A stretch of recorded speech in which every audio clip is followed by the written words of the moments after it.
ሰበር መረጃን እነሆኝ አርቲስት ነጻነት ወርቅነህ እንደሚሞት እኔ በህልሜ አይቼ ነበር ብላ ፋና እንዳለ እንግዲህ ይህንን ፖስት አድርጓ ነበር እንደሚል ፖስት ሰሞኑን አንድ ታዋቂ አርቲስት ይሞታል ብላ እንግዲህ በፌስቡክ አካውንቷ አጋርታ ነበር። እኔ ሙሉ መረጃውን ላድርሳችሁ። ቤቱን ፎሎ አድርጉ፣ ላይክ ሼር አድርጉ ማለት ነው።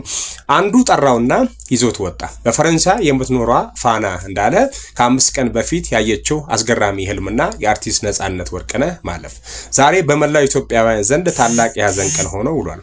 በብዙዎቻችን ልብ ውስጥ ትልቅ ቦታ ያለው አርቲስት ነጻነት ወርቅነህ በድንገት ከዚህ ዓለም በሞት መለየቱ መርዶ ሆኖብን ውሏል። ይሁን እንጂ ከዚህ መርዶ ጀርባ አንድ ብዙዎችን ግራ ያጋባና እያነጋገረ ያለ አጋጣሚ አለ። በፈረንሳይ የምትኖረው በፌስቡክ ንቁ ተሳትፎ የምታደርገው ፋና እንዳለ የዛሬ 5 ቀን አንድ ታዋቂ ሰው ይሞታል የሚል ፖስት አድርጋ ነበር። ጉርሻዎች ከፋና ጋር ያለንን ቅርርብ በመጠቀም እንዴት እንዲህ ያለን ነገር ልትፖስት ይቻልሽ ብለን ጠይቀናት የነበረ ሲሆን የሰጠችን ምላሽ አሁን ለተከሰተው ነገር ትልቅ ጥቆማ ነበር። ፋና ያየችውን ህልም እንዲህ ስትል ገልጻልን ነበር።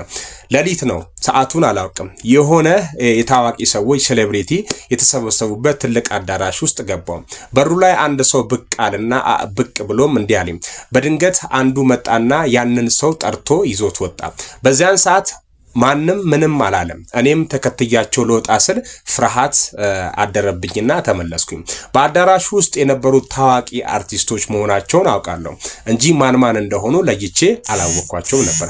መጨረሻ ላይ ግን አንዱ ጠራኝና እዚህ የነበረው ሰውዬ የታለ ብሎ ሲጠይቀኝ አንዱ ጠርቶ ይዞት ወጣ እኮ አልኳቸው። በንግግሬ ተገረሙ፣ በጅምላም ሳቁብኝ።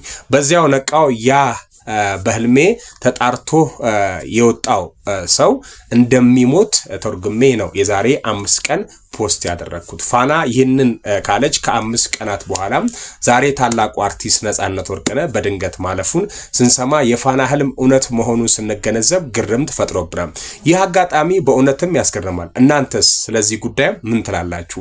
ህልሙ አስቀድሞ የሚመጣን ነገር የመጠቆም ሚስጥራዊ አቅም አለው ወይስ የለውም? ለአርቲስት ነጻነት ወርቅነህ በድጋሚ ነፍስ ይማር እያለም ለወዳጅ ዘመዶቹ መጽናናትንም እንመኛለን።